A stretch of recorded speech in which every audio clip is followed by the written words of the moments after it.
You want to Zoom.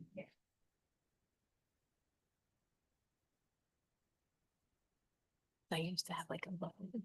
What number is that? Gosh, I that read all through this now. Can't find it. You want to Zoom.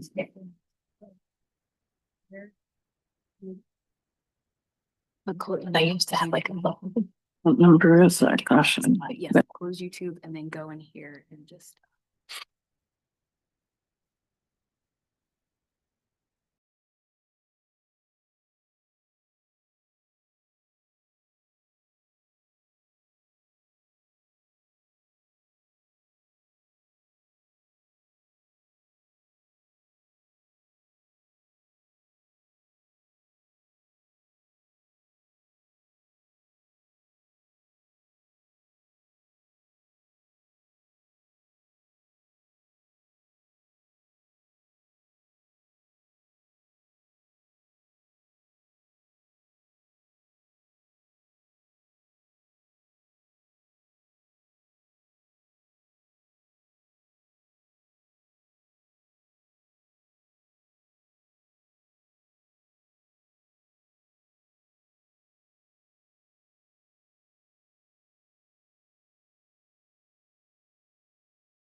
Good evening, everybody. Welcome to our Southland City Council meeting for Tuesday, August 18th, 2026. Entertain a motion that we officially begin. So moved. Second. Thank you. All in favor? Aye. All right, please join us in a moment of silence, after which Councilmember Smythe will lead us in the Pledge of Allegiance. A moment of silence, please.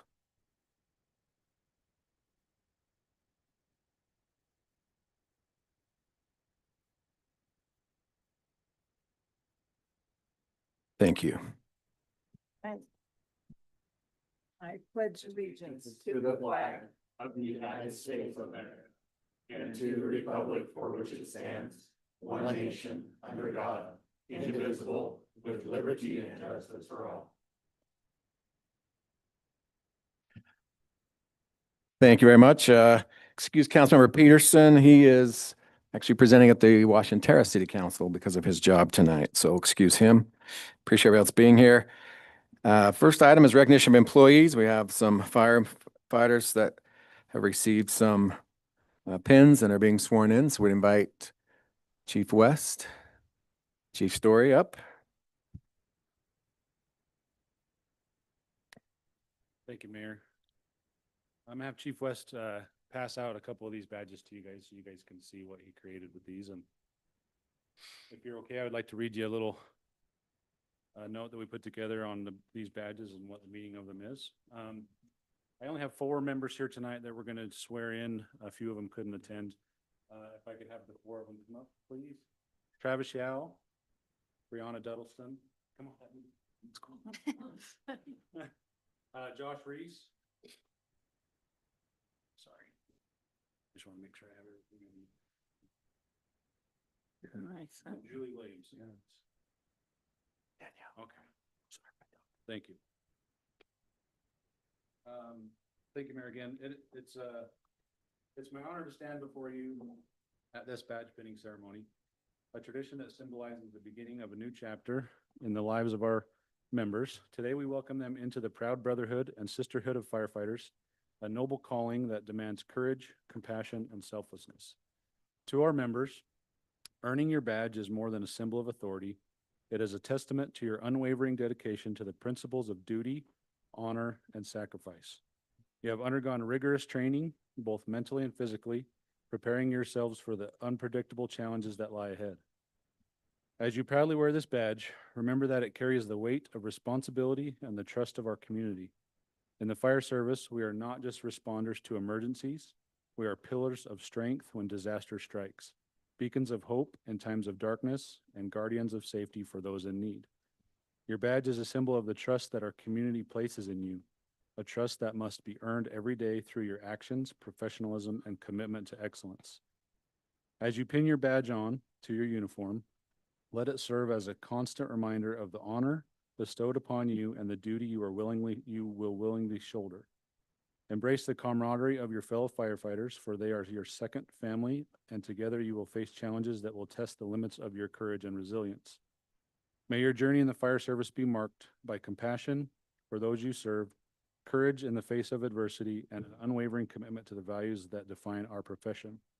Remember, you are not just firefighters. You are the guardians of our community, the embodiment of hope, and the ones who run toward danger when others run away. Congratulations, and may your journey as firefighters be as remarkable as the dedication you have shown to reach this moment. Wear your badge with pride, uphold the values it represents, and continue to serve with honor and distinction. Thank you, and stay safe. If you please, we'll go ahead and have these, we'll pin their badges on them, and then we'll swear them in, have them read a little oath and continue. Everybody's looking to that.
That I will faithfully execute the duties of a firefighter. For the South Ogden Fire Department.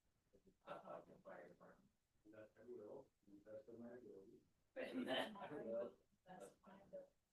Uphold and abide. By the principles and standards of fire. I pledge to serve my community. With dedication, courage, and compassion. To respond to incidents of urgency. And understand the responsibilities and justice. And be committed to fostering a culture of teamwork. Camaraderie to meet this.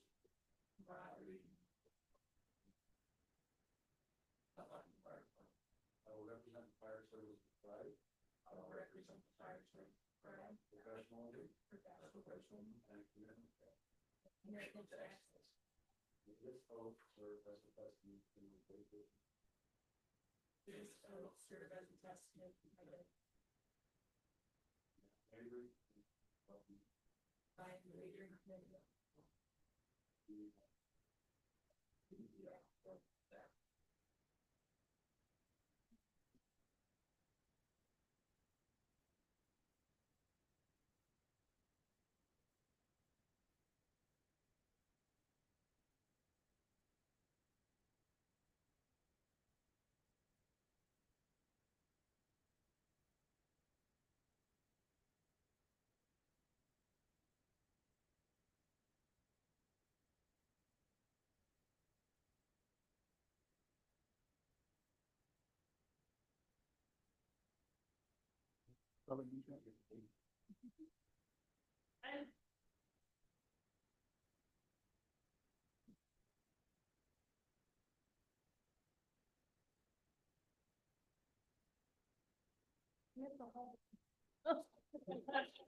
Congratulations. Thanks for our fire department for coming and doing that.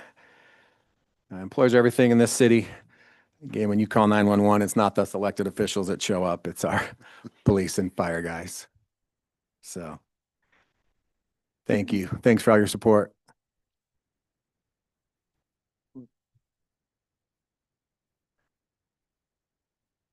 All right, next we're gonna have a presentation from our South Island City appointed member to the Mosquito Abatement Committee, former Councilmember Sally Orr.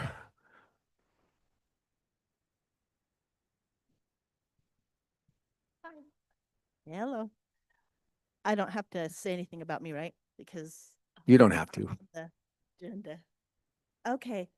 Anyway, this is from the Weber Mosquito Abatement District, and I'm just reporting in the middle of the year. The mayor had asked me to report twice a year, and so I will give you the report for the summer, which has been a really good year for humans, and the mosquitoes have not been bad.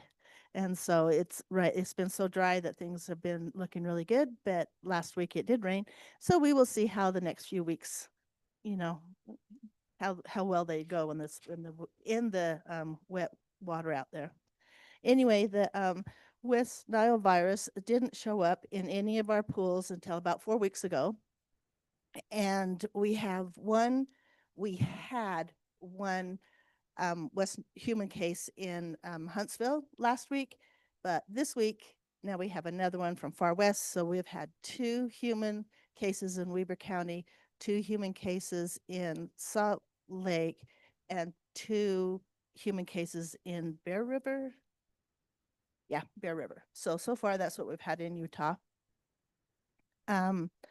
The Weber Mosquito Abatement District has been increasing treating storm drains and gutters. So they kind of look for places where water is standing and drop a little mosquito pellet in there to kill it for the 3 months of kill. And they've been really moving forward on that. We've almost got twice as many storm drains and gutters and things that they have put them in this year. So they're working on that. And we just finished a new little fish pond, which is a kind of a low level fish pond, rocks around the side, and it's a cute little thing, but it's to breed our own mosquito fish. They used to just get mosquito fish out west. They were out in the marshes out there somewhere. And with it drying up, it's been harder and harder to get the mosquito fish. And so they're going to breed their own. They had bred them before years ago, and for some reason it didn't work, but now they're trying again. And so that we have enough mosquito fish, and these cute little mosquito fish are ones that you put in your pond. If you have a pond or anything around your house, anybody is welcome to these free little guys. And they cannot be thrown into water. You can't save them. You don't keep them. They need to die because they're very aggressive eaters. And so we like them because they eat mosquitoes really, really well. But if you let them go into lakes and stuff, it would be not good. So this is a little flyer on mosquito fish. And I've had them years ago. I had a pond and I had them come, and they just come over and drop some mosquito fish in your pond, and they just sit there all winter, die, and then they come back the next year to drop more mosquitoes in. But it has to be a contained pond, not one that's going anywhere. So that is my report. If I go to the conference at the end of October, I will come back in November, December, or January and tell you all the new exciting diseases that we have. Vector-borne diseases. Anyway, that's all. Finally have one positive from the drought. I just learned is less mosquitoes. Yeah, so Positive I know of. Okay, thank you. Okay, Oh, appreciate your service on that board, so I appreciate that. thanks. Okay. Next is public comment, opportunity to address the mayor, council with any concerns, suggestions, praise regarding any item that is not on the agenda. So later on the agenda, we are talking about the city center plan. How many of you came today to discuss the city center plan? Yeah, I think a couple of you did. The reason that is because then that becomes a public hearing. So we had a public hearing with the planning commission. This council is aware of those minutes, or is aware of what you said to the planning commission, is aware of your concerns with that.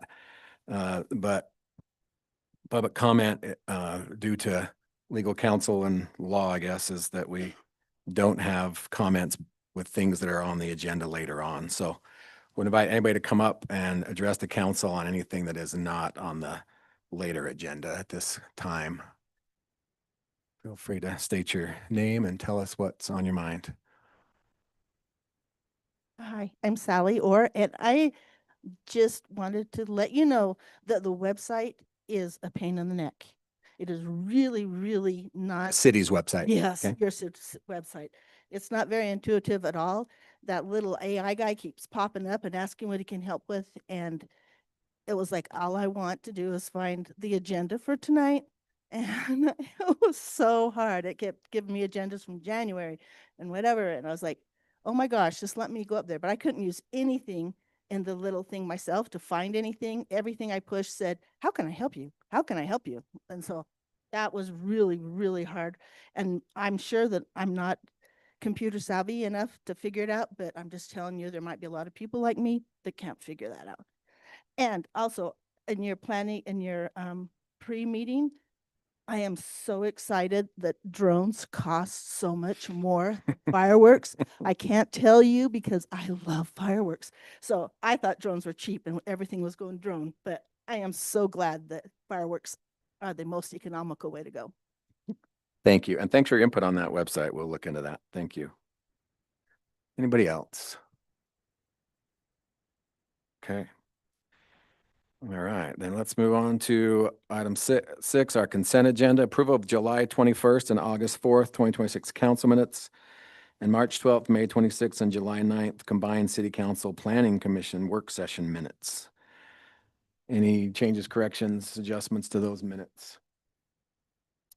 Entertain a motion that we approve the consent agenda. So moved. Second. Thank you. All in favor? Aye. Unanimous. Thank you very much. All right, our first discussion action item is consideration of ordinance 26-06, adopting the city center plan. Turn the time over to Mr. Dixon. Oh, we are on YouTube, but people on YouTube, it's view only. You will not be able to comment on that for public comment. Sorry, I should have said that earlier in the meeting. Mr. Dixon. So I'm just going to take a second and. tee And this Ben, up. please, Ben, come up. And then Thanks. Ben, certainly, yeah, please have a seat. I was just asked to, what's that? I've got your presentation ready to go. I was just asked to take a minute from our city planner, Alika Murphy, to just maybe give some context around just where we're at, how we got to this point in working with Mr. Levenger in creating a small area plan. Let me start the map that you see behind me. This is what we created. I think it was in 2020. We created what we refer to as the City Center Community Reinvestment Area, CRA. And the way a community reinvestment area works is you identify the borders, the boundaries of your community reinvestment area. And then the city works with other taxing entities to see who would like to participate. And they have the opportunity to choose to participate with the city or not.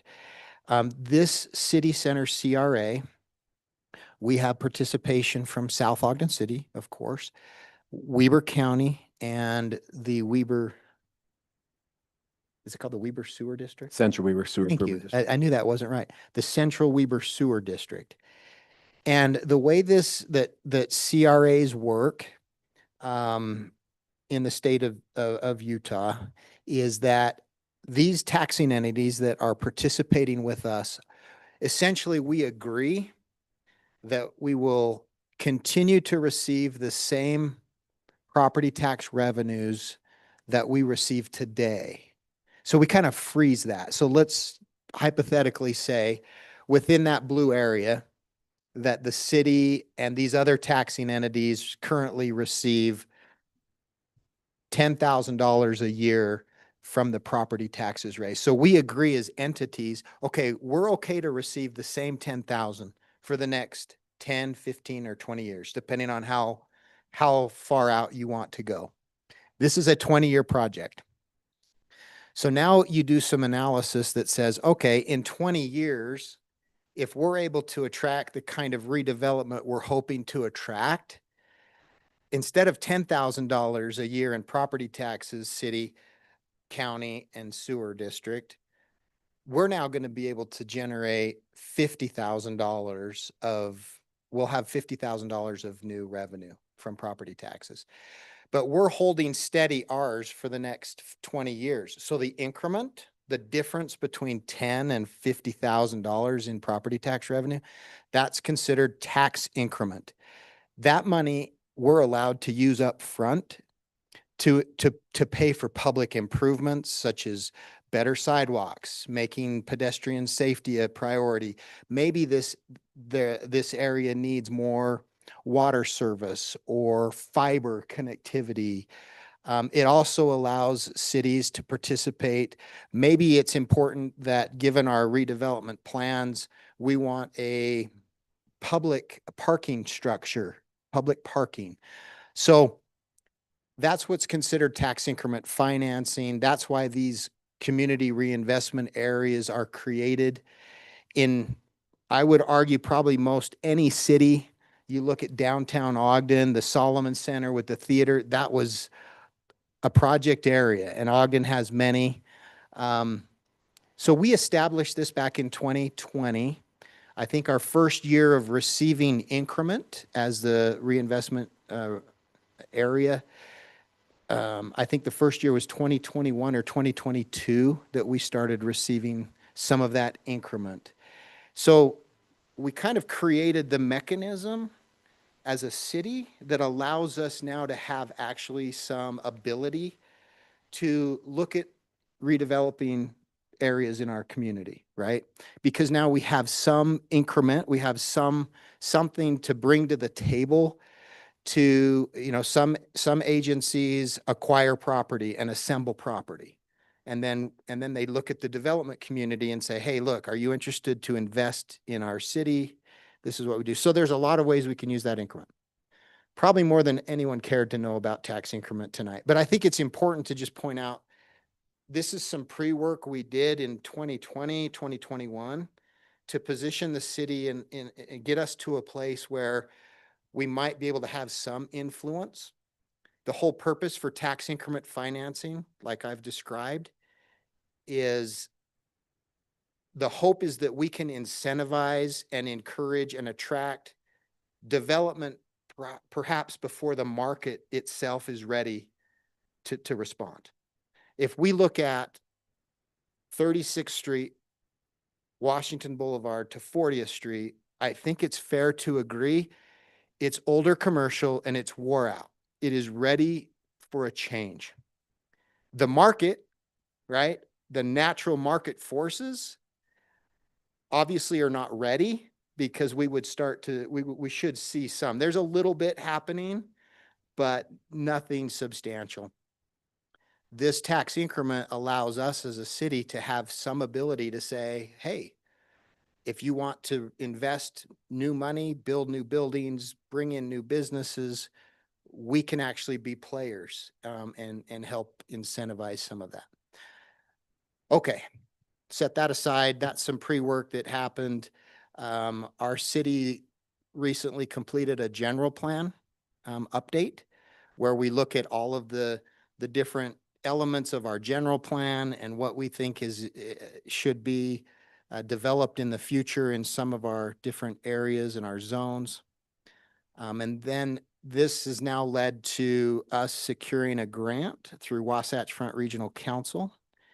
A general plan looks across the entire city. A small area plan, as is what's on the agenda tonight for the council, is just what it sounds like. It's taking a small part of that general plan across the city and getting really specific around what could work here. What does redevelopment look like in this area? And that's then what we will be hearing from Mr. Levenger about right now. So just wanted to give some introductory things that things were established a few years ago to put us in a position where now we're getting a little more refined and a little more specific around what should this area of our community look like in the next 30 years? Like what kind of redevelopment makes sense? How should the buildings look? What type of uses? Should it be predominantly housing? Should it be a mix? Should it be more retail, more commercial? And so with this grant, the city has been able to now do some work in trying to get more specific around what this long-term vision should be. This is very much a planning document. It is a vision. The city does not have the ability nor interest to go out and probably don't legally, but for limited circumstances, we can't go condemn people's property for redevelopment. It just, that's not, property rights are property rights. Anything that happens in this small area plan will be based on market conditions, property owners saying, is it worth my time to just redevelop my own property or reinvest in my property? Or if someone came knocking to say, hey, would you be willing to sell? Great, maybe my property is worth a little bit more for redevelopment, but those decisions are not the decisions that the city can make. That's going to be left up to individual property owners. If the agency decides to get more actively involved, then the agency would be coming out and saying, hey, would you want to sell your property? We have some tax increment. We could buy some property. Ogden City does quite a bit of that, where they assemble parcels and then they market it. I think that's all I wanted to cover, and maybe more than Alika wanted me to cover. But I think I just wanted to establish, hey, this is kind of how things have developed over the last several years and how we've arrived to this point tonight in working with Mr. Levenger and his firm and the process that we've gone through over the last 8 months, putting together this plan. Alika, anything I didn't cover that you were hoping I covered? Okay. Do you want me to turn it to you or Ben? Perfect. Ben, it's good to have you here. Please step up to the mic if you don't mind, so people online can hear you, and I can run your presentation. That'd be Okay. Thanks everybody for having us here today. It's going to be the same presentation that Planning Commission got. We just changed the name on the title to City Council from Planning Commission. So if you were here last time, I'm sorry, it's the exact same thing again. One more, please. We would like to acknowledge WFRC for funding this project. I believe it was a 6.3% match. So the vast majority of the grant funds came from WFRC. And I know Tim's online. I got a text from him. So as an introduction, as an introduction, our study area was outlined in this. I asked for red. It ended up salmon as an outline. Don't know how that happens, but whatever it is. This was our study area. The area is really defined as the commercial core for South Ogden. While there are other commercial nodes throughout the city, this was really the core area. The goal of the plan was to help identify what would make this a vibrant community, a hub for the area, but also be market-driven or feasible redevelopment for the site. As was brought up, it is a little ahead of the local curve for development. I'm hoping for my own kids' sake that rent starts to plateau in cost, but it doesn't seem to be going that way. in the next year or two, you're gonna see this site become much more developable as rents go up and hopefully building costs go down a little bit. So the effort that we went through is to help get that ready, and show what that could look like as far as massings and forms and types of materials that could be used. This is not meant to be the building is absolutely gonna look like that. It is meant to be a rendition or vision of what that could be. One more, please. So through the process, we did existing conditions, we did a market analysis, we looked at a couple sample scenarios. Typically, they were low, medium, and high density. The purpose between low, medium, and high was to show what's the economic gain if it's low density, what's it if it's medium, what's it if it's high, and trying to balance out what that looks like. Like almost every other community on the Wasatch Front, everybody here went medium density because they don't want their taxes to go up, but they also don't want a ton of density. So middle of the road was where that one ended up. Scenario one development workshop was completed and the scenario was refined. Then we presented them to council and commission. We had a work session actually twice. Went through the final scenarios, rendered them out, and then we're at the final plan. The final plan is online if anybody wants to. I'm also happy to email a copy of it to anybody. It will become public record if it gets adopted or when it gets adopted, and I have no issue with emailing it to anybody after that time. The engagement process. I harp into my employees that boxes go go clockwise, and I'm glad they finally paid attention this time. We started with stakeholder interviews. These stakeholders are really developers, property owners, business owners, people from the area, so we could understand what they're experiencing, what they're envisioning, and how that would change. Then we did an open house, did a survey at the same time, did the joint planning commission, city council, did a second workshop, held a developers roundtable with the developers again, kind of going over what we heard, did another joint workshop, got to preferred scenarios, did another joint workshop, then got to the end. Through the formal adoption process, that's where we're at right now. We have the date of September for completion. We did August, September, just in case something happens. One more. Engagement takeaways. The community was overwhelmingly in support of mixed-use development. They also were okay with higher density along Washington Boulevard. There was quite a bit of concern to taper the height and mass of development as we got to the neighborhoods. So the final plan you're going to see really takes that into account, that the development is the densest and the tallest along Washington. And then it tapers as you go east and west. This is kind of a trade-off. Instead of having 3 or 4 story buildings throughout the whole site, giving a developer a little more density along Washington helps preserve the lower heights at the surrounding areas. Constraints were the building height compatibility, and then finance challenges. So everybody knows it's expensive to build or do anything right now. Mobility, the big ones that were kind of the opportunities, people really wanted to be able to walk, ride their bikes, and generally get across Washington without feeling like they're going to get run over. That's the big thing. And constraints, it is a DOT route. There are limited things that can likely be done. However, we did have discussions with the DOT to understand what that was. I'm sad to say that when we said a nice planted median, we were quickly told no. However, they didn't say no to a median. They just said no to plants in the median, which I don't quite understand, but whatever. And then public space and character.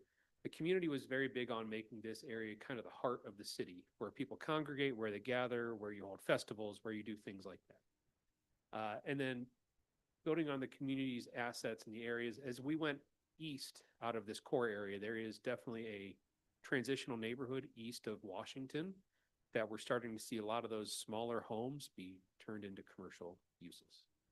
And that's likely not going to stop where it's currently at.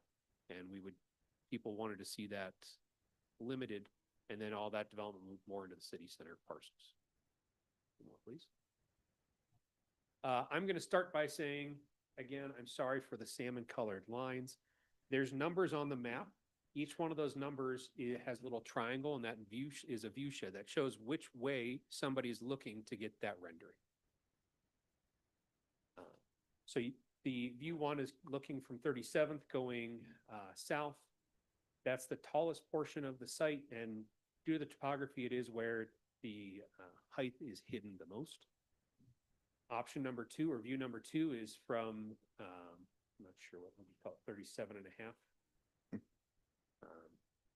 38 and a half. Looking northwest, again, another taller building, but our goal was to get as much density onto the site there as we could. Those developers that own that parcel were part of the steering committee and the stakeholders. And the vision for that block came from them, but we also tempered it with market realities. So a lot of the things you're going to see on that block were driven by what the property owner would like to see. And then number three shows a nice planted median because I refuse to give up a planted median. I feel like if you keep asking, maybe they'll just think you're the squeaky wheel and just let you go. More. The central core, this is Kiesel Avenue, is designed as something that's called a Woonurf. A Woonurf is a nice Scandinavian term for an at-grade road. There's no curbs for this area. So when you look at a road, there's a 6-inch curb on each side typically for your gutter and your storm drains. This area would be flush to make sure the area is open for ADA accessibility with bollards on the north and south side. The purpose is this can be transformed into your public space, your gathering area, your farmer's market, where you hold concerts. If we can say that this will be used, it is a great spot for that. One thing that people brought up regularly is how big is the area? It's a little over an acre in size, which doesn't sound like a lot, and that can be amended as needed. And the final design is going to have to work with the developer anyways, but the idea was to maximize the parcels for developable area, but also make sure there was a nice spot. If we build in the roadway, you do get up to about 2.1 acres for the total area.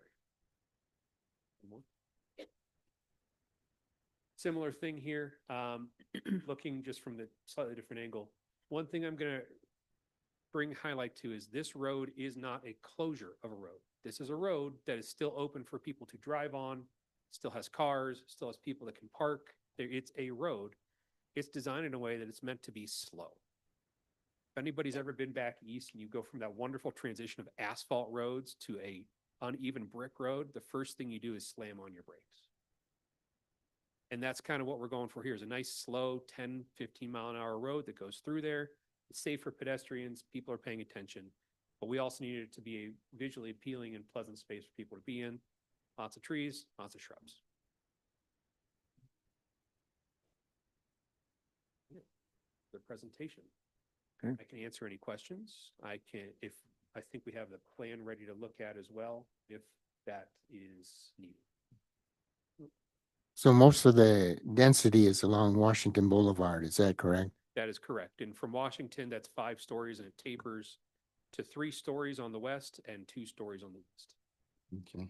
Quite frankly, on the east side of Washington, you already have 4 buildings coming up. There's an apartment building that I thought was a drive-through motor lodge to start. The building was built, but it's an apartment building. It's 3.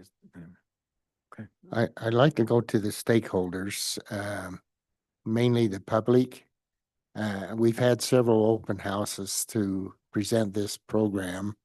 Have we had any feedback from the public in this area? We have.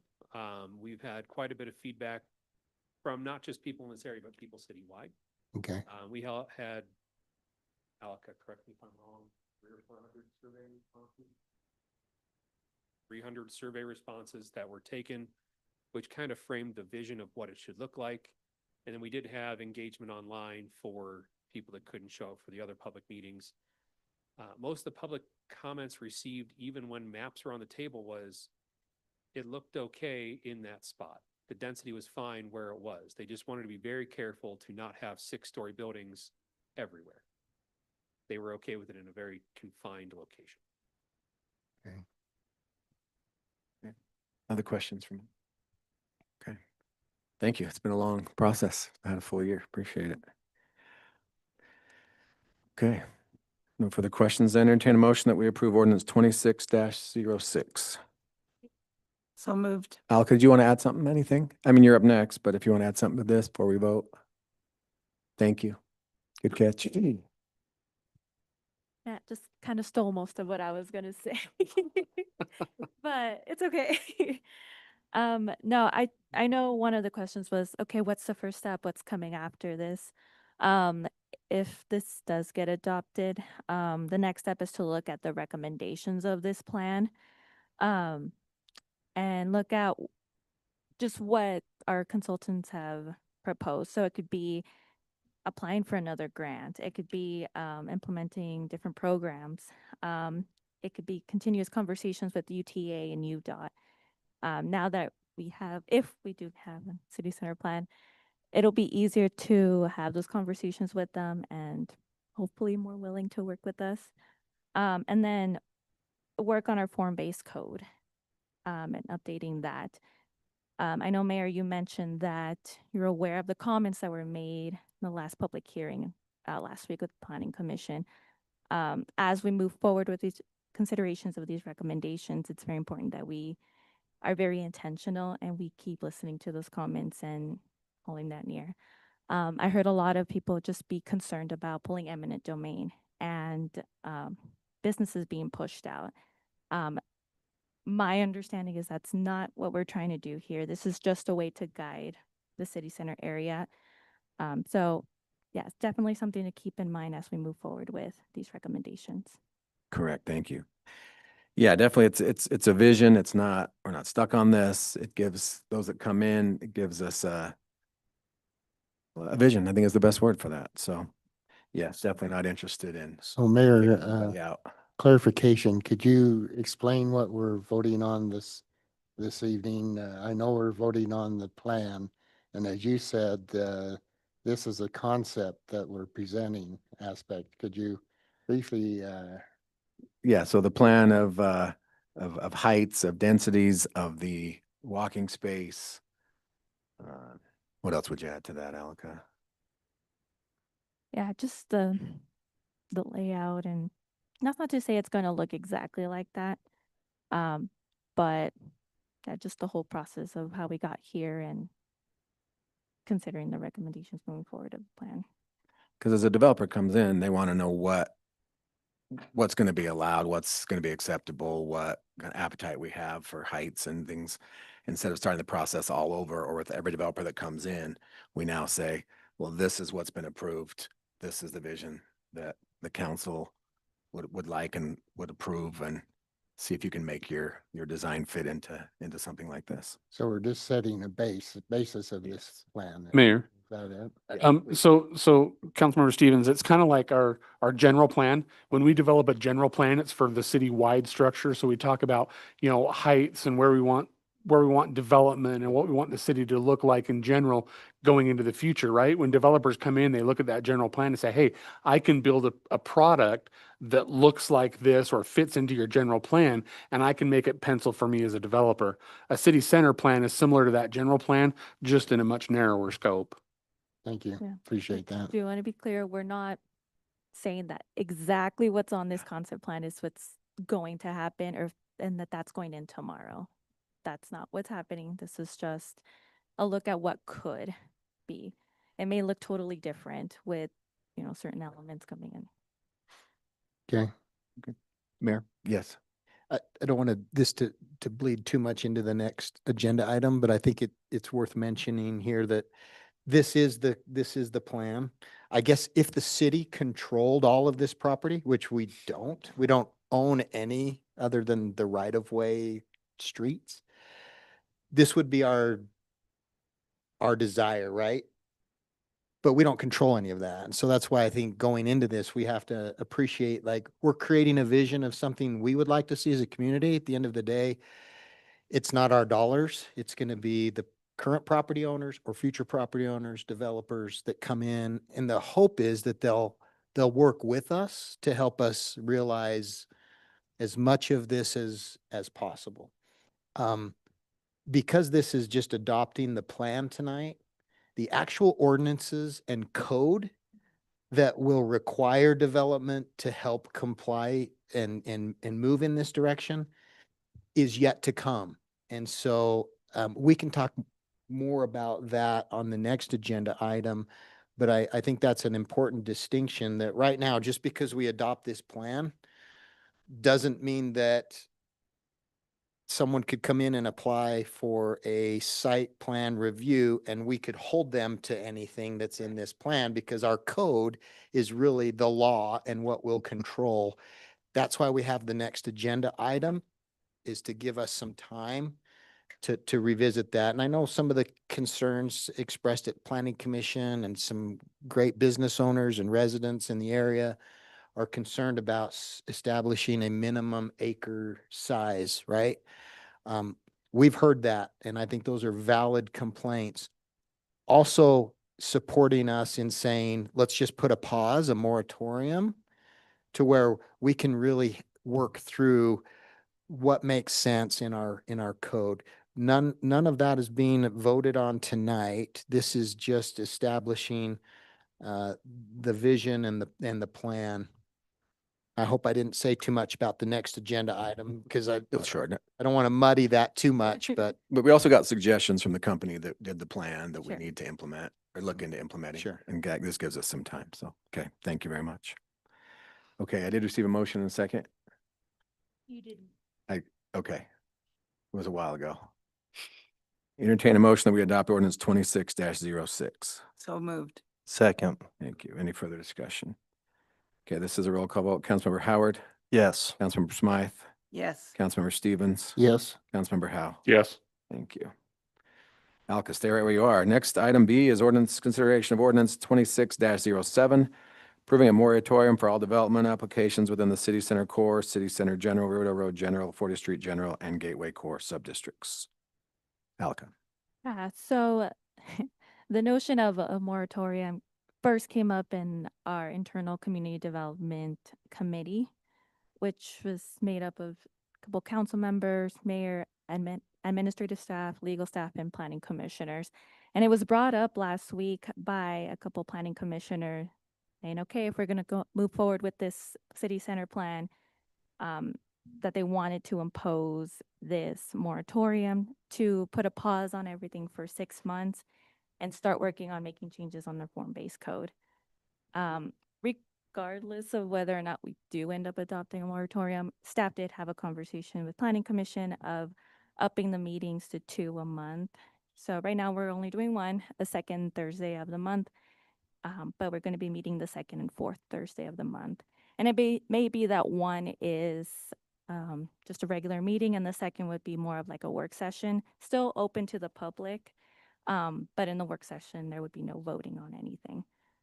So, yeah, so council, some of you weren't in that meeting because we couldn't have all of you there, but we did get commitments from the planning commission that because we don't want to keep doing these moratoriums and having them drag on, that they committed to meeting more frequently to really get a lot of work done in the next 6 months if we pass this. Yeah, and in the staff report of this moratorium, I did add a link to the definition of a moratorium or a temporary land use regulation from the Property Rights Ombudsman's office, what it is and when it's used. So ultimately, it's up to the council whether or not we want to go down that route. But I thought it was important to include so that you're fully aware of what it is and when it's intended to be used. Questions for Alka? Do we want to do all of the zones listed? Would there be a reason to not include certain zones here? So all of the zones on there, it's basically the same as the previous moratorium. I don't personally, I guess, I don't love the idea of including all of it because it's not necessarily going to impact all of it. The city center, as was shown, has a specific outline. So something to consider is maybe having some sort of wording as to, well, maybe just the boundary of the city center and maybe adding some sort of attachment saying only this area. Because all of the zones listed are for Article A of the form-based code.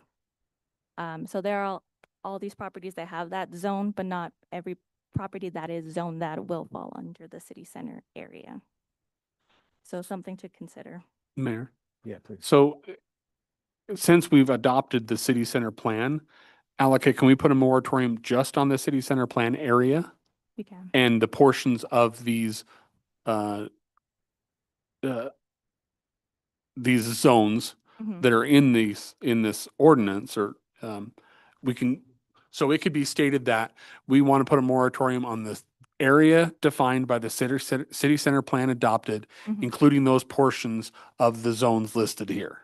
Yes, yeah, and I think it'd be good to, yeah, have an improvement to that. And then, and then to that point, this also doesn't affect any site plans and stuff that have already been submitted since our previous moratorium expired to this new one. So those developments are still going to proceed Yep. if the developer decides to do that and everything's Yeah, structured and goes forward. So yeah, and if someone decides to do any improvements to the building, they still can. As this would only be if a site plan is turned in and it has to go to the review committee. People can still sell their property or sell their building. That can still go on for these 6 months. But do any of you have any questions about the definition of a moratorium and what it's intended for? No, you're. I think what Councilmember Howell has made is very interesting and very important to us. I'm glad he made that kind of in his statement, Mhm. is that we're just looking at the city center area at this particular time. But what it does is this helps us to develop that area in the benefit of not only the citizens, but also South Ogden and the project that we're looking at. Yeah, and in this time, if it does get adopted, if there is any change to our form-based code, that will still have to go through planning commission and a public hearing will still be held. And that process is not going to be altered. That's still the same. There will still be input from property owners. Okay, Councilmember, how would you like to make that motion then with your, Before we do that, oh, please. we do have anything to add legal-wise? on the spot. On the spot. So, I mean, the way it's written, there's some issues with ambiguities and vagueness in the form-based code, regardless of whether or not it's dealing with these specific areas or not, that I have some concerns about, that Alec and I have discussed, that they just don't make any sense. What is it about isn't it about the redevelopment area? And non-conforming, I know that's one of them, but I mean, some of it right now, it's up to, that it can be left up to Alaka to interpret it, but having it, I guess I would say to pass it the way it's written, just because we do have these vague issues. We have some ambiguities in the code with how to administer it and how to deal with redevelopment of buildings, just existing buildings. So keep all the different, your I would recommendation would be to keep all the different, I would suggest yes. Very I good. don't love moratoriums. Alaka doesn't love moratoriums, and it's basically because you are now under a 6-month time frame to get it completed. You know, you have a goal and you have to get those things fixed within that time frame. If you want to shrink down the area, yeah, you can do that. It doesn't, we still have to fix those ambiguities and some vagueness as to how to, how the public can come in and look at our code and say, oh, I can do this. Well, right now, there's some things that conflict. And regardless of this moratorium, whether it gets passed or not, these are still conversations that we're gonna have. Regardless, this just basically says, hey, there's a pause for the 6 months. If nothing changes to our code in the 6 months, that's fine. It just goes back to what is adopted. So whatever pending application is trying to come in those 6 months, I have to accept it by the end of it. And whatever is adopted at that time is what I have to go off of. well, I think it's good. It does give us we work better under deadlines sometimes to get things done. Mr. Dixon? Yeah, I just wanted to to mention a couple things. First off, we don't treat lightly imposing a moratorium. We have been known as a development-friendly community. We appreciate people that are willing to invest in the community. So putting a pause on redevelopment or development is not something that we enjoy. But we've also recognized that we've adopted a small area plan, working with a great consultant and a vision, but we don't have a code in place to support that. And we also have current ambiguities in our current code that we'd like to get cleaned up. So I think that's just important to point out. Like we don't enjoy just putting moratoriums and putting pauses on anything, because we appreciate folks willing to invest in our community. The other thing I just point out that the recommendation has also been our form-based code needs a substantial overhaul. That is not something we can accomplish in 6 months. But what we're hoping to accomplish in the 6 months during this moratorium, should it get approved tonight, is looking at the most critical things in our code that need to be addressed. And Alika feels like she can tackle those in the 6 months, thanks to our planning commission being willing to meet twice a month instead of once. That will at least get us in a place where we've got the most critical things addressed. And then I think we'll continue to have conversations about a larger overhaul of our form-based code that we'll tackle in the future. But Yeah. I just wanted to point that out, that this is just going to address the most critical things so we can get in and get it done Mhm. within the 6 months. But there's a lot more work that will be needed in the future. Yes, Thank I still am planning to apply for another grant.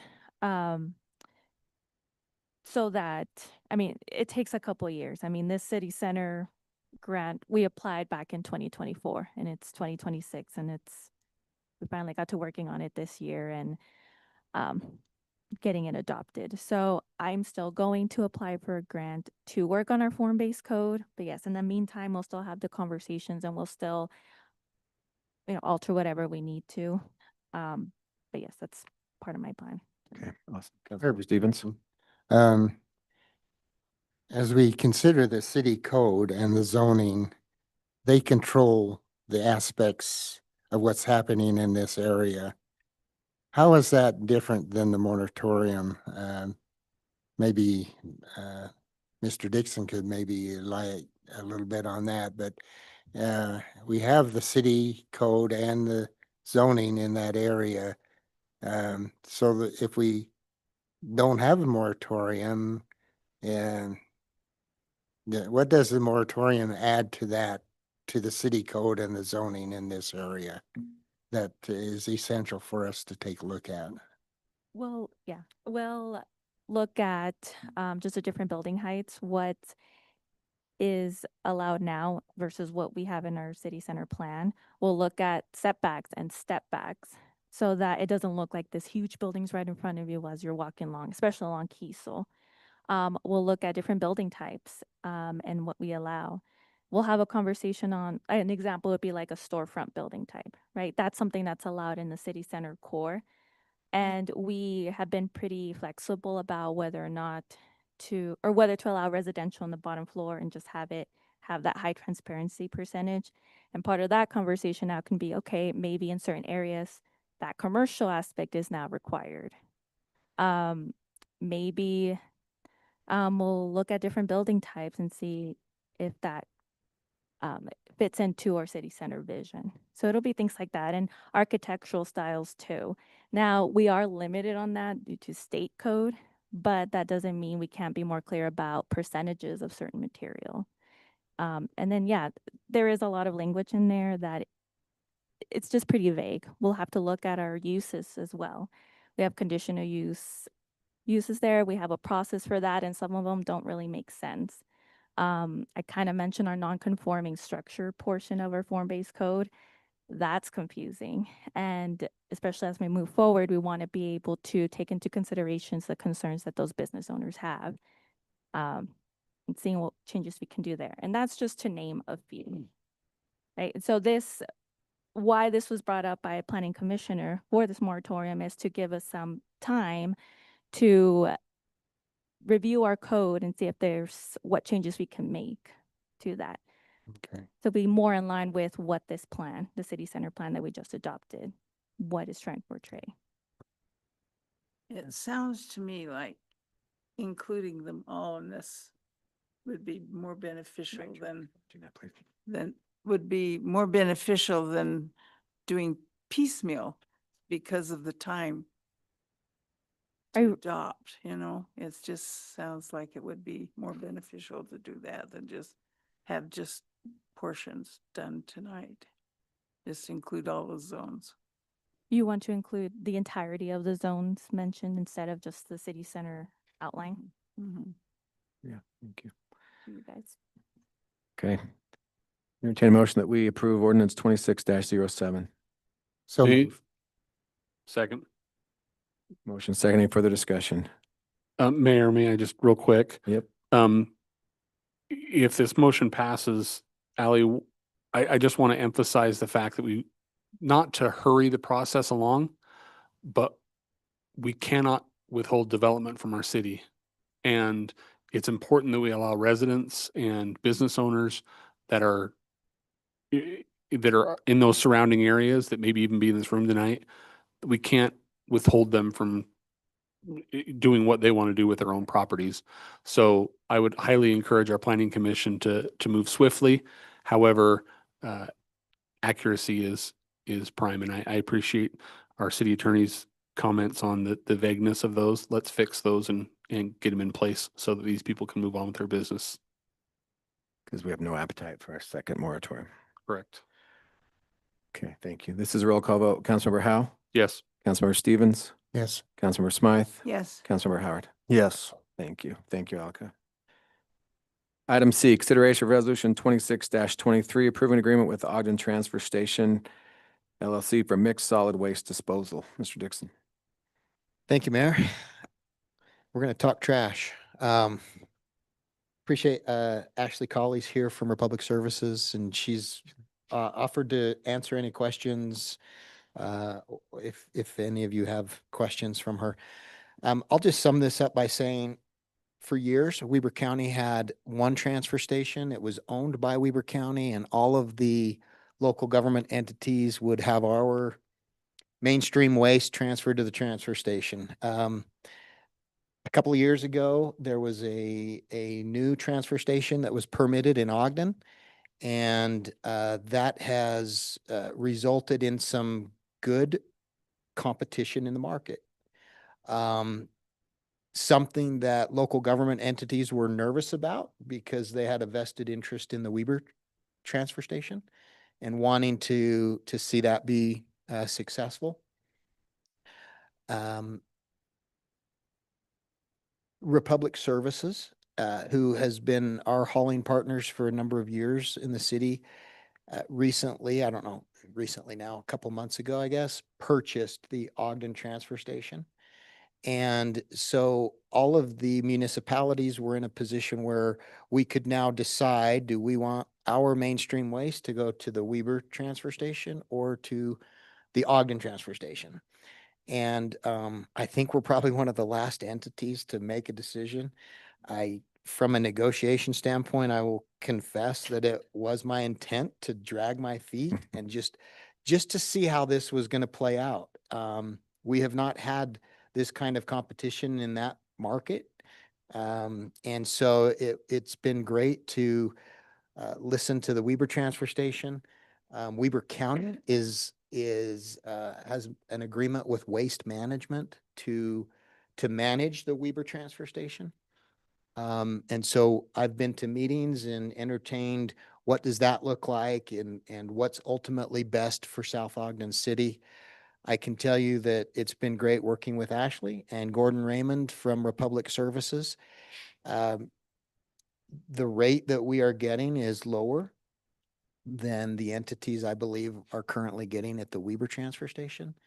The price is $49 a ton, but Republic Services is offering $1 per ton reduction because we are partners in the hauling. They do our hauling as well. So that brings our cost to $48 a ton. I could tell you, we haven't paid $48 a ton for several years. That has been closer to $50 a ton going to the Weber transfer station. And there are some other things in this contract that, that Republic Service was willing to negotiate on and offer us.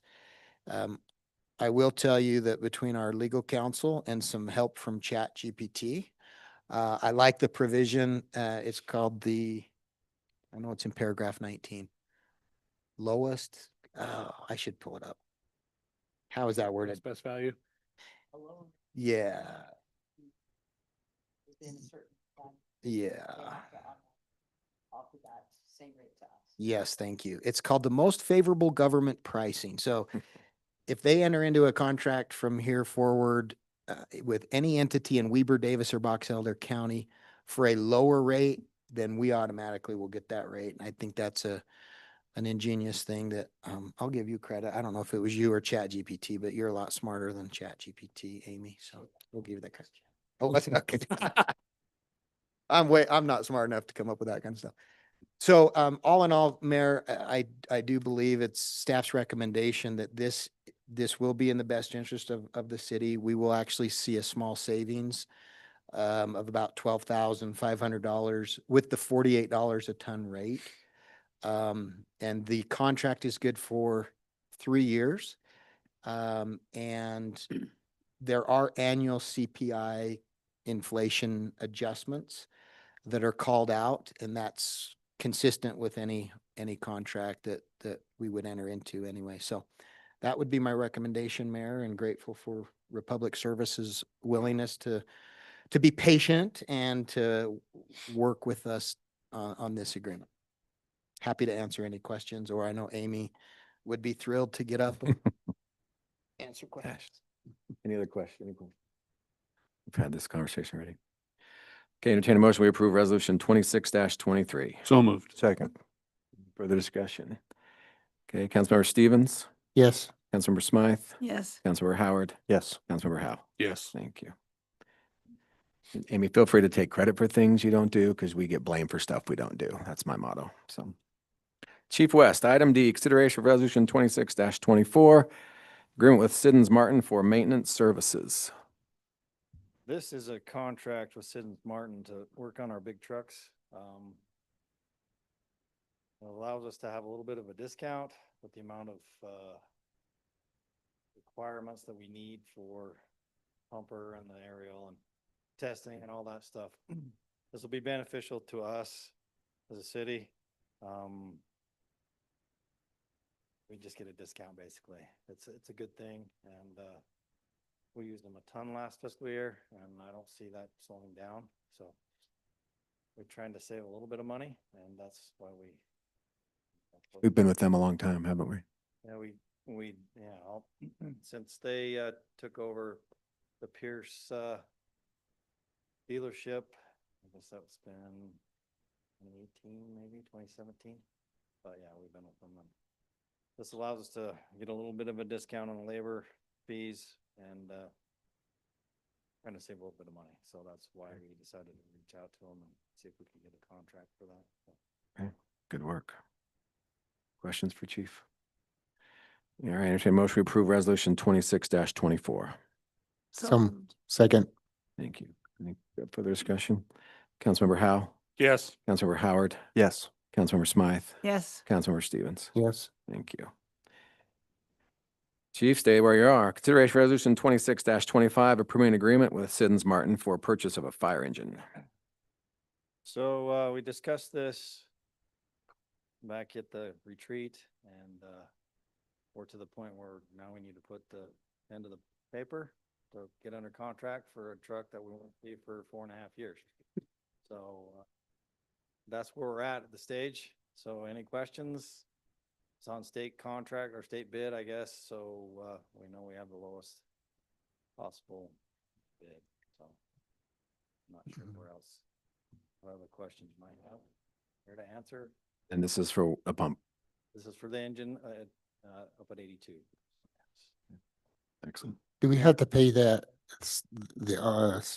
the amount at one time, or is it amortized over 4.5 years then? So with the truth in taxation stuff, we're gonna be able to put some of that away. We don't pay for it until we receive it. So we're just allocating certain funds in the budget for each year for this. And then when it arrives, then we pay the truck, the, Ownership of the tower truck, we didn't pay until took ownership of it. It'll be the same thing. Okay. This gets our place in line. That line's just continuing to grow, so 4.5 years, a long time for a pumper. Waiting for this. That's why we did the service agreement, keep the other one going that long. All right, entertain a motion, we approve resolution 26-25. So moved. Second,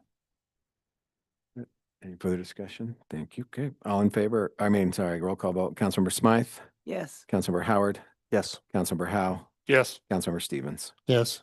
Thank you. Thanks, Chief. Always good to see your fire people in here. I love that thing we did earlier and all the support they get. Item F, consideration of resolution 26-26, approving agreement with Road Safe Traffic Systems for road striping project. It's only one P. I almost added a second P and said something else. It's getting late. All right.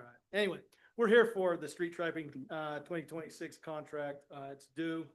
In the years past, we've been doing an annual contract with them and then extend it for 3 years.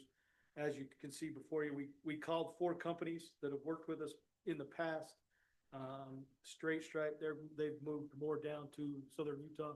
So they said, hey, it's not worth this for us to come up this way. And you can see the other ones. We did bid it this year with a couple of the intersections. If you look at the bid process, we usually base it off gallons, which is just the basic stuff.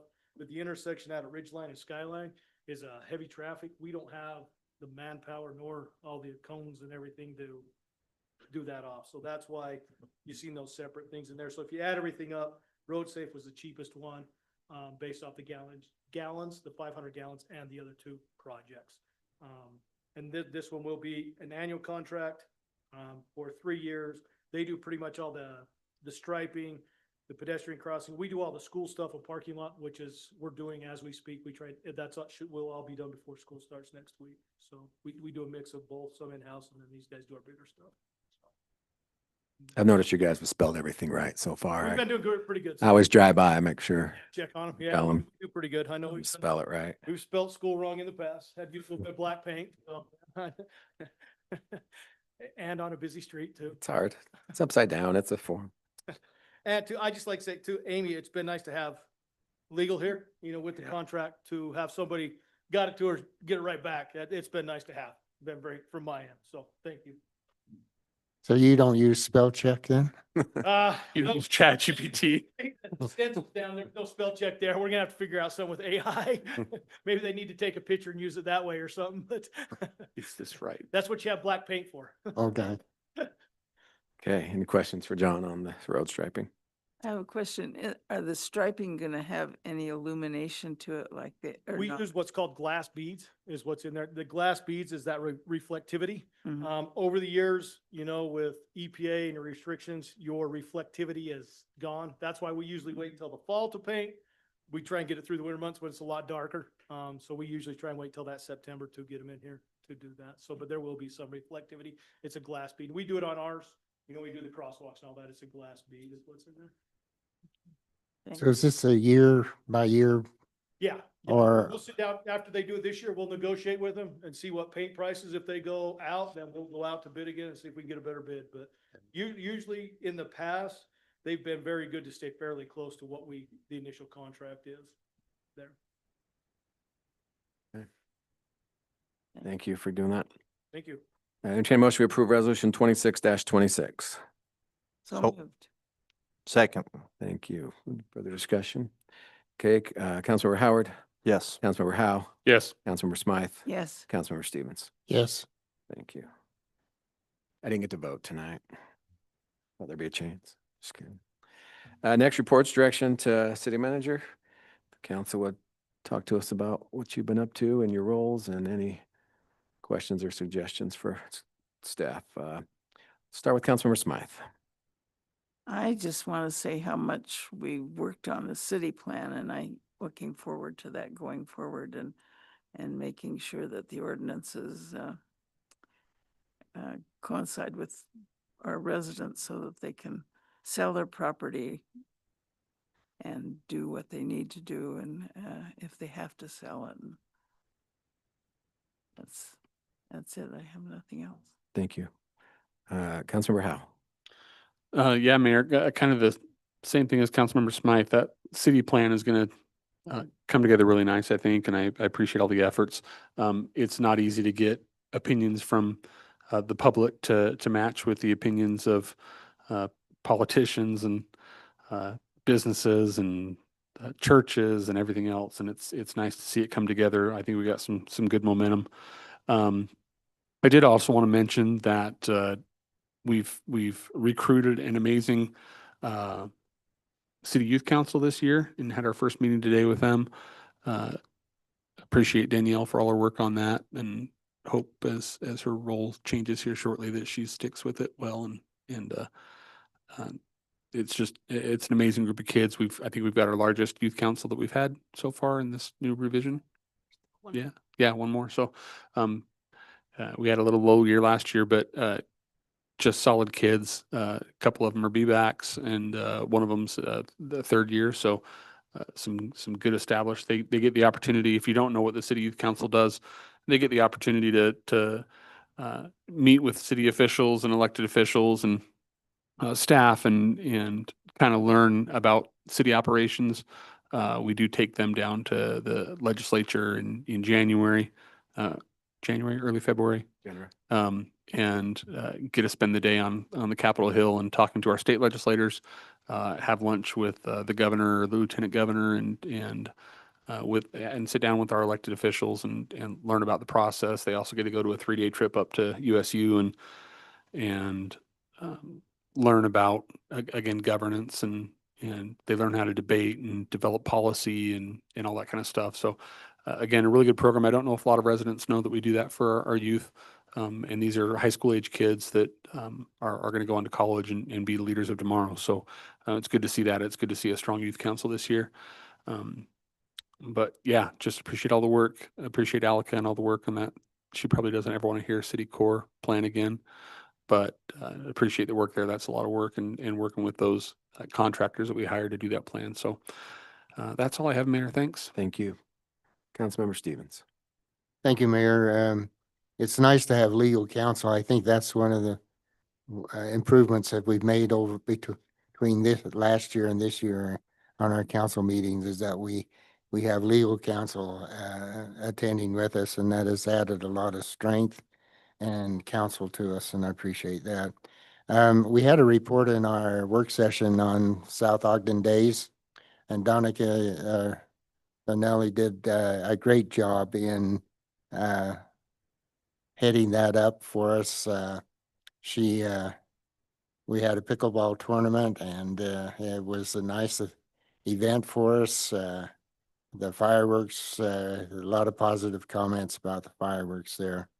And so we appreciate that. And also I appreciate Peter in developing the budget for us.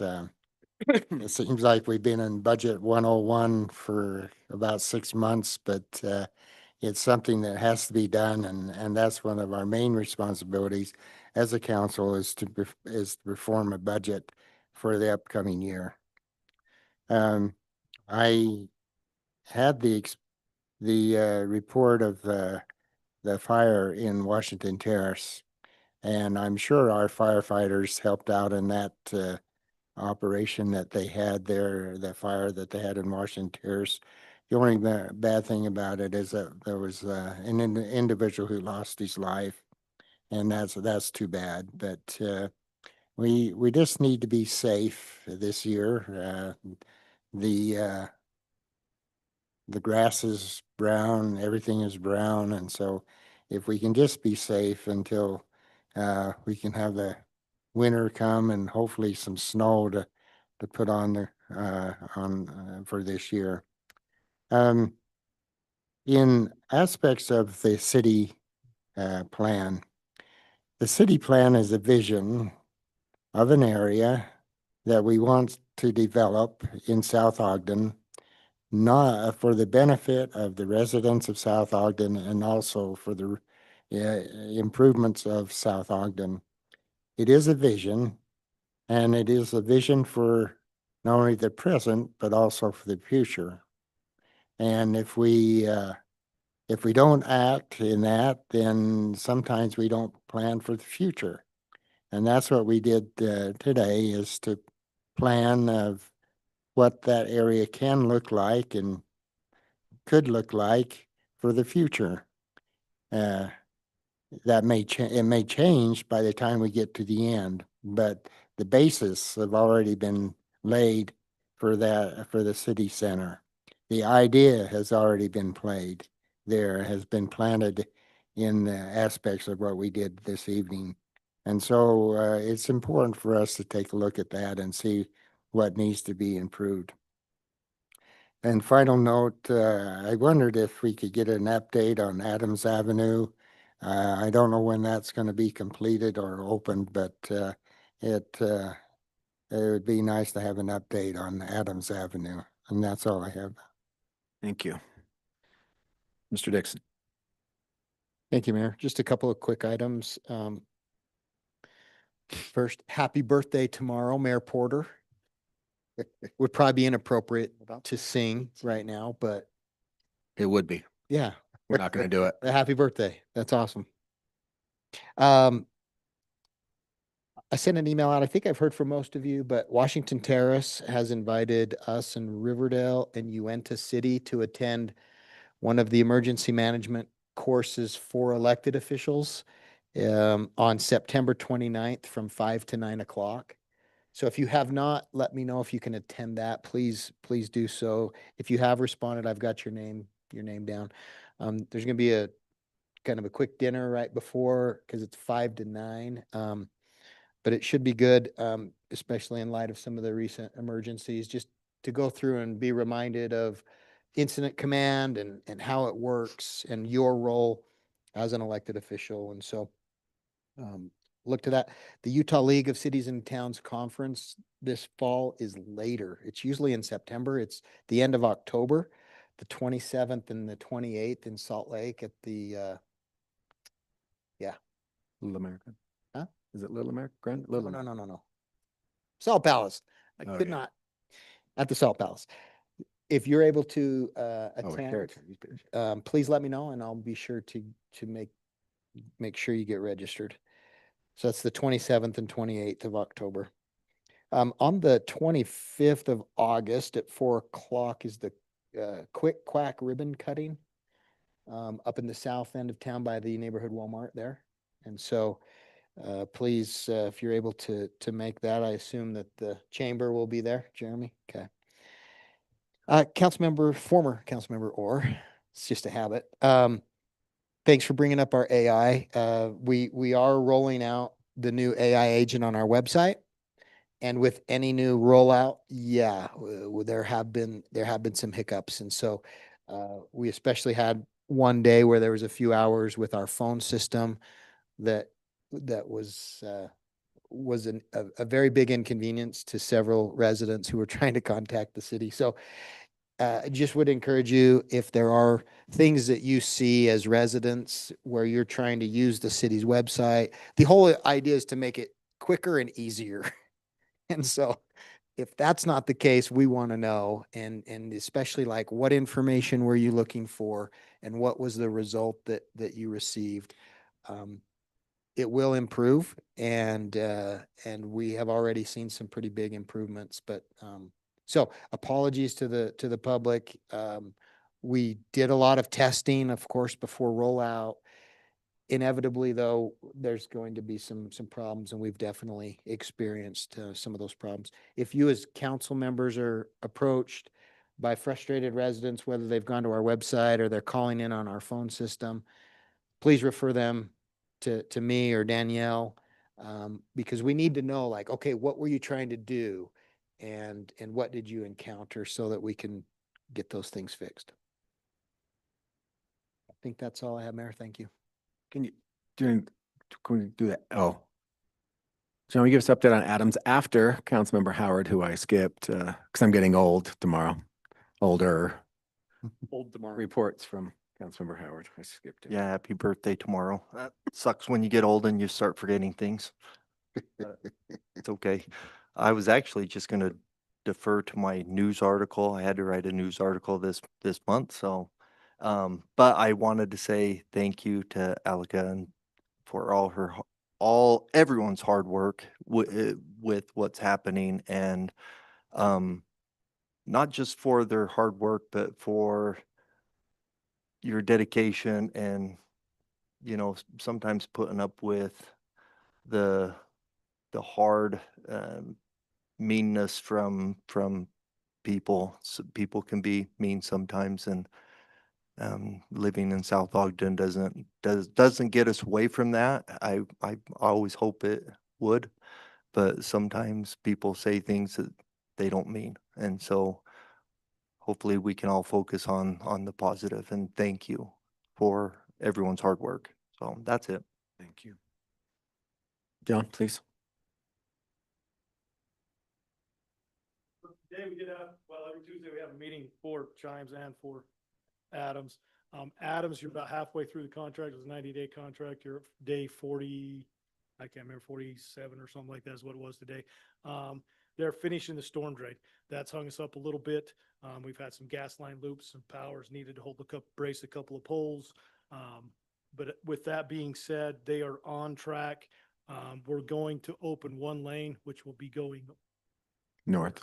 on Monday, end of business Friday, so you'll be able to go north. There'll be some periodic closures as they go across the road from here on out, but it will open up because most of the work hopefully will be on the west end.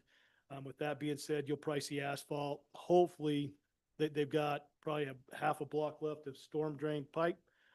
Once that's done, they'll start grading curb and gutter. They were going to try and do curb and gutter in sections, but their subcontractor wants to slip it all at once, come in and put his machine down and be on his way. So, which is good. And they're saying asphalt, hopefully within 3 weeks, 3 to 4 weeks, we should be. And we are doing that whole road instead of just the trench portion, the whole road from 43rd all the way down through that 43rd intersection or 42nd intersection will be done. You can go to 43rd if you want. Yeah, 43rd. Yeah. So anyway, but does that help you out there, Councilmember Stevens? Yep. Okay. Thanks, John. All right. Amen to what everybody said about staff. Just it's an amazing place to work and to live. Saturday, we had a cool little ceremony out back here. The Daughters of the American Revolution wanted to put a plaque up for America 250, commemorating revolutionary patriots and heroes and other military people. And if you haven't seen that, it's just right out back here on one of our granite statues. So we unveiled that Saturday morning. There was a nice crowd. People came from throughout the state. This is the only one, I think, north of Salt Lake City in Utah. And it was a great experience. They had people, former Councilmember Vicky Madsen spearheads this. She's part of that.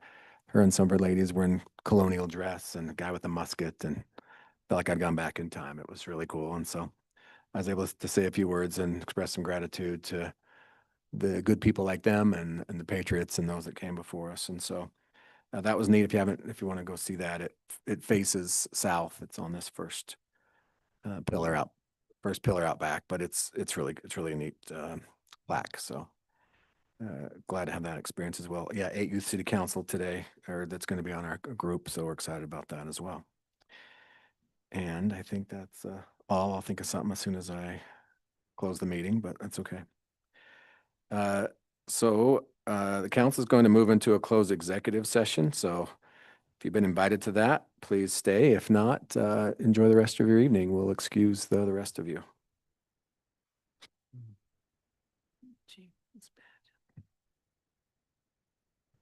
Mayor, are you going to take a motion to enter into that? Yeah, entertain a motion that we move into a closed executive session in accordance with 52-4-205-1D to discuss the purchase, exchange, or lease of real property. So moved. Second. Thank you. All in favor? Aye. Oh, roll call. Councilmember Howe? Yes. Councilmember Howard? Yes. Councilmember Smythe? Yes. Councilmember Stevens? Did you guys get those new ones? Yeah. I don't. You weren't invited. You forgot you were invited. I like the coloring. Thanks,